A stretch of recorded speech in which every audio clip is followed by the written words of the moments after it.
Hello everyone, it's Rick Passek, the FlyFish Fanatic. Welcome to my tying bench. Today we'll be tying a little tropical shrimp, fairly large tropical shrimp pattern. It's using the new Semper-Skin shrimp backs from Semperfli. Just came out in January of 24. And it's using some dubbing brushes, frenzy dubbing brushes, and a few other things. Nice long tentacles on this one, long tail. Yeah, and then these videos I'm doing them a little bit different now that I'm down in Mexico and traveling and stuff. It's a little harder for me to do it all on my big camera and all that. So I'm testing out to see how it works with my little camera just on my cell phone here, and I'll be just splicing the intros in with the video, so hopefully it doesn't look too weird. We'll find out. Let's get on with tying. Having to do voiceover because for some reason the mic didn't work, so I'll talk as we go through it. So the hook is a NS 150 curved shrimp hook from Ahrex. This is a tropical shrimp pattern. I'm going to be using some Vicuna dubbing and burnt orange for the butt section, just to help hold out the eyes and the tail, the, the feelers and the antennae. I'll be using some black and orange barred Sili legs out the back end, and then I'll be using some of the the Rio Grande Flash from Semperfli going out the back as well for antennae. Just gives a little bit more sparkle and movement and stuff. And then throughout, I'll be putting in two sets of legs in the Semperfli Silly Legs Burnt Orange. I'll be using these shrimp eyes, the mono shrimp eyes. I got these off of AliExpress actually. I'm not the hugest fan of them because they're separate, but you can see here you can get a set called Easy Eyes, and they're actually joined together in a Y. I've just been having problems finding them. So this is the new Semper-Skin shrimp natural in medium. I'll be using this for the back. It just came out in the end of January 24 here, so it's a new product that I'll be using. And then I'll be using the Frenzy Fly Fiber in brown 1 inch for the body.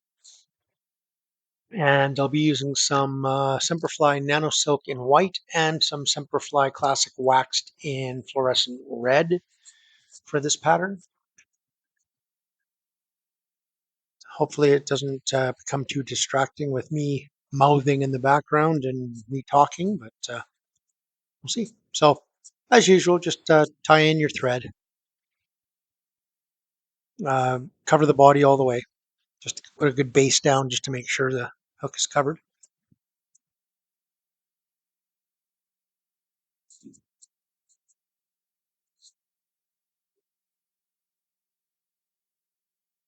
So this is 12-watt Nanosilk. The reason I'm using that is because there's a few places I have to really bear down and tighten. So I want to use the Nanosilk. Here I'm just putting on some wax just to make sure that this Vicuna dubbing sticks to it. I want to make a nice decent sized ball at the back end here. I'm going to brush some of it out, but I want it big enough that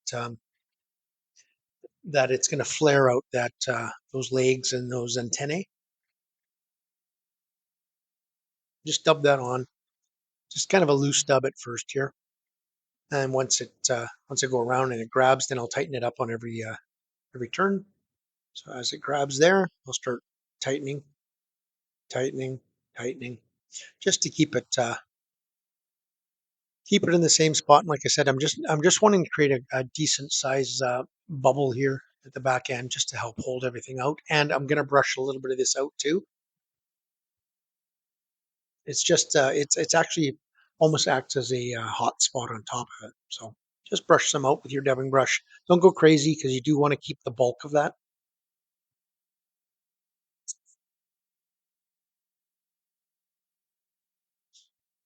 Not sure if you guys can hear anything in the background. There's some construction going on, so hopefully it's not too annoying. Yeah, you see I've got my mic on there, but I forgot to turn it on, so it didn't help. So that's why I have to do this voiceover.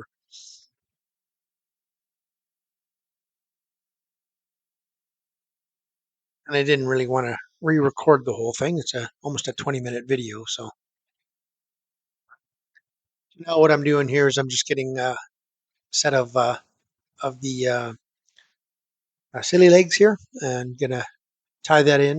I'm gonna fold it over in half, and then I'm just got it set on top right now. I'm gonna tie that in, and then as I get it tied in, now you'll see I'll stretch it and I'll put it down to either side and hold it with the other finger there, and then I'll come back and kind of force tie it so it stays on along the side.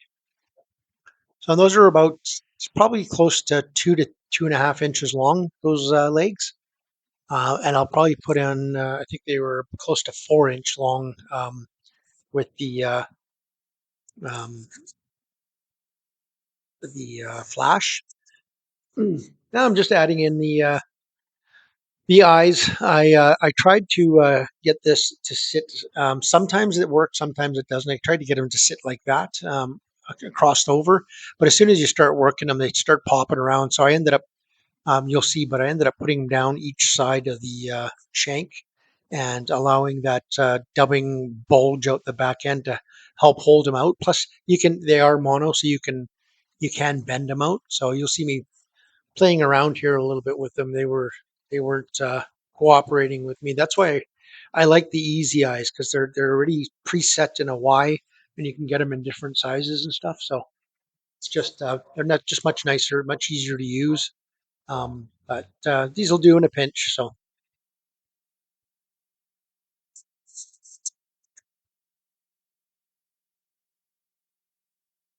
you can see that I'm having problems keeping those on the side of the hook. So once I get it on the side, I'll just wrap forward and I'll cut off my excess. You want to make sure I'm cranking pretty good here on the Nanosilk. I want to really make sure that those eyes are, that mono's tied in. It's not like they're going to get ripped off by the fish or anything, but you just don't want to lose them, right? So, but then again, might have a one-eyed shrimp like the guy that tied it.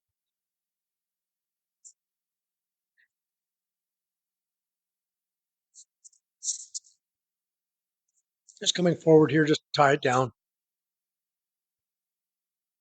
and I'll take my junky pair of scissors. These are medical scissors that I bought just at a dollar store. I can't even remember where I bought them, but they're just junky medical, cutting gauze type scissors. I use those for this kind of thing and for cutting wire. I usually just helicopter wire off, but sometimes, like you'll see later here with the dubbing brush that's on wire, it's just nicer to have that. So now I'm going to add those little antennae feelers type thing out the back end here. They'll be almost twice as long as the legs, and I'm only adding in, I don't know, maybe 4 to 6 of them. I don't want a ton of them, right? And then I'll just flip that back.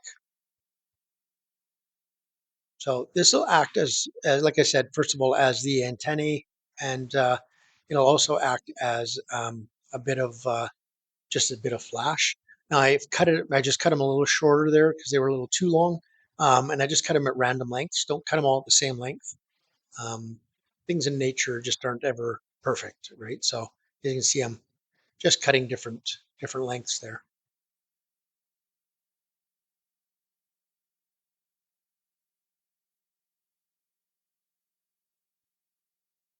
So now I'm just preparing to add in my dubbing brush, but I'm just putting a half hitch in here, and then I'm going to hang my thread off to the side. You'll see later why. I'm going to leave that thread off to the side until 3/4 of the way through this.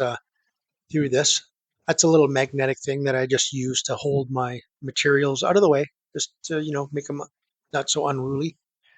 Now I'm just going to get my dubbing brush, my frenzy brush here, ready. But yeah, I'm like, duh, forgot to tie back in the thread. So now I'm using that. This is 12-aught orange classic wax from Semperfli. This fluorescent orange, really bright. And I like having this because you'll see later at the very end when I hit it with a UV light, some of that orange thread actually shows through. So it's nice to have that nice orange base underneath, because I'm not going to put a full body on this. I'm gonna try to palmer it as much as I can. So it's only got like 4 or 5 wraps all the way forward, not tight. Because when you do them tight, uh, this pattern looks it's just too dense. So so yes, I'm just putting a nice little classic waxed fluorescent orange layer down. Just I guess I'd use it as a underlayer in case it gets shown through. So now you'll see I stroke all the material back every turn. Then I'm going to do a couple of turns here, one full turn at the back, and then a couple of turns, and then I'll add those burnt orange legs, just one set. You see how I palmering that forward? And then I going to go back one or two here because I realized, oh yeah, I forgot to put the legs in. So I'm going to go back. So I did a full turn at the back and one palmer wrap forward. And then I'm just going to leave that out of the way in the front. I'm going to add in one set of Sili legs. So I'm just using one piece and then just folding it over to the other side. Don't worry about the length of them, guys. Just tie them in about halfway for now, and then you can cut the length later.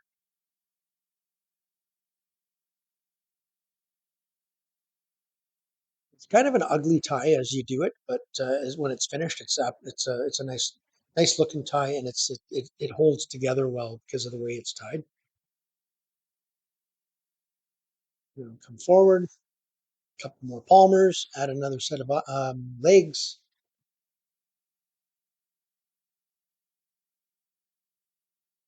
Right there, I think I tie it off here now. Yeah. Yeah, don't worry about the those little straggle pieces that are attached there. It's all going to get brushed back and down. So at the end, it's gonna get a lot uglier looking before it gets good looking. So go with a lot of these flies that where there's multiple layers to them. So just continue palmering it forward a bit, 2, 3 more wraps there, and I'm going to leave myself a little bit of room at the front just so I can build up a bit of an orange head, just as a more of an attractor again, hotspot. But so just on top, in front, good. Get those junky scissors again. It's got a wire core, so cut those off. Now I'm just using the little bit of nail I have to push down the that sharp edge of that wire that got cut there. And I'm just covering it. And then what I'll do here is I will whip finish and build just a little bit of a head here. Sorry, no, I don't whip finish. Actually, I leave this for now. Now what I'm going to do is I'm going to take all this frenzy brush and kind of try to create a bit of a tie-in point at the back. I'm going to brush all of it down on both sides as much as I can and create an area in the back there where I can tie in that Semper-Skin. It can be a little tricky here.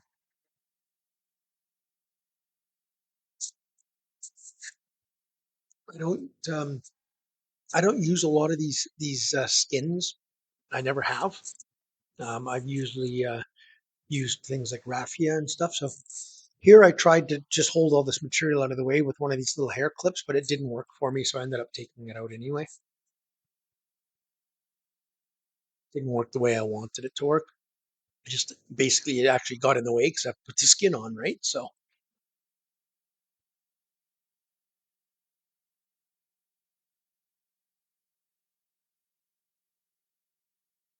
here's where I pull the piece of skin off the card and I realize, oh, that's not going to work.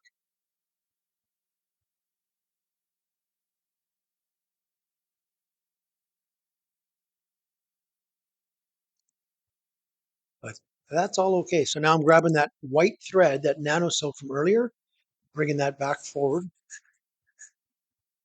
And this is what I'm going to use to tie in that Semper-Skin and use it as a rib on the way forward. is the Semper-Skin's got little cutouts, naturally, little cutouts for where you put your ribbing. Now, I could have just tied in a piece of mono or something at the back. I've done that. I find this is, I have better control with using the thread, and I can put, two or three wraps in one spot and then move to the next spot, put two or three wraps. Just find it holds a little bit better. Again, like I said, it's going to get a lot uglier here before it gets good looking. So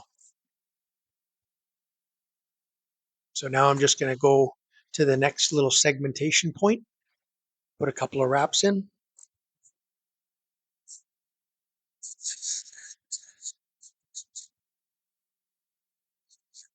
Try to keep those legs out of the way. Once you get past the first set of legs, moving back, get past the second set of legs, moving back. And then, yeah, like I said, it can be a little challenging at this point, but just take your time.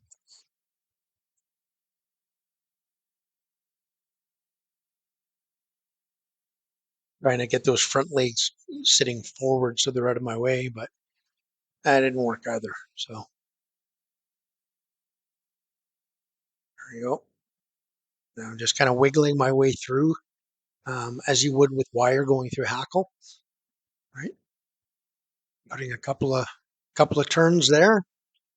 Now I'm going to move those front legs back, just the legs, not all the frenzy brush if possible. And then go over to the next segmentation point. Then come forward and go over the last segmentation point, which is right by that orange head.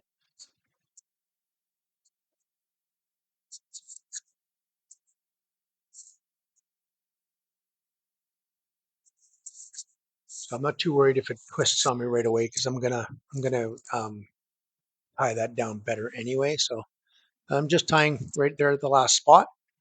Then what I will do is I will whip finish right there. Just a 3/4 turn whip finish. Then I'm going to go over it now. After I cut it off, I'll go over that spot and under with my orange, building a bit of a orange hot spot at the front. Whip finish. And that little tag, you want to leave that on. Helps move water and stuff as well.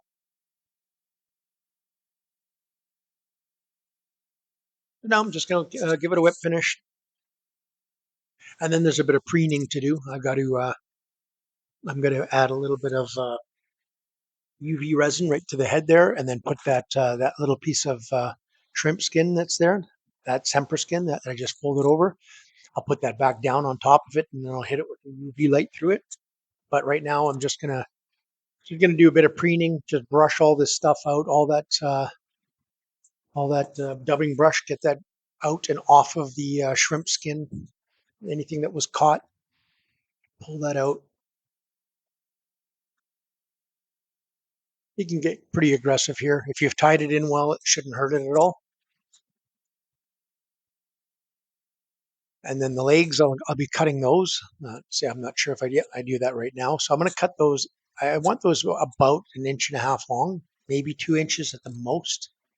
And again, random. Don't cut them all the same length. They can be close, but you don't want them exactly the same.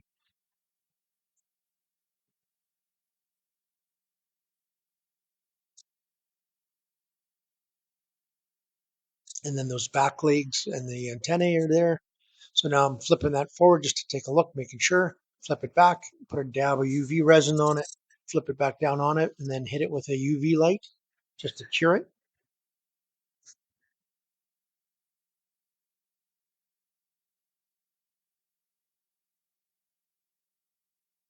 You just flip that back over on top of it. Just getting my UV light out. Just lay that down and then hit it. And that cure will hold that there. So it holds that flap as well as cures the head. And you see kind of that orangey that kind of sticks through. It's kind of hard to see it on the video, but on its own, it's way better. So um, that's about it. Like I said, now I just brush it out a little bit and make sure that it's all the way I like it. And take that off. And I think I pull it out here to show you guys what it looks like when it's kind of like when it's standing or when it's in the water. But it gives lots of movement with those legs and lots of flash and color through that flash. And the legs all have flash in them. Each one of them have those barred, has a little bit of flash in it. Right. So you can see there that that looks like a shrimp. And yeah, it's a really good tropical pattern. I tie them as well, less sparkly. I'm just putting that back in. I think I show you the other one. I have one that I just have. All I have is two antennae going out the back end. I don't have any of the flash, and I don't have the legs and the body. I just have the two. So less is more sometimes. So sometimes I make sure that I have. Here's the one that's got less in it. See, it's just got the two. Um, just so you don't have as much dangly as and stuff. It's like I said, sometimes less is more, and the fish will go after that instead, right? So yeah, that's about it. I fish these in the flats. I fish these in shallower water with either a floating line or a sink tip, and that's about it. So if you subscribe, thank you very much for doing that. If you haven't, just consider doing so. The more subscribers, the more the channel grows, the more I will put content out, and yeah, I'll try to do my best. So, Thailand's everybody.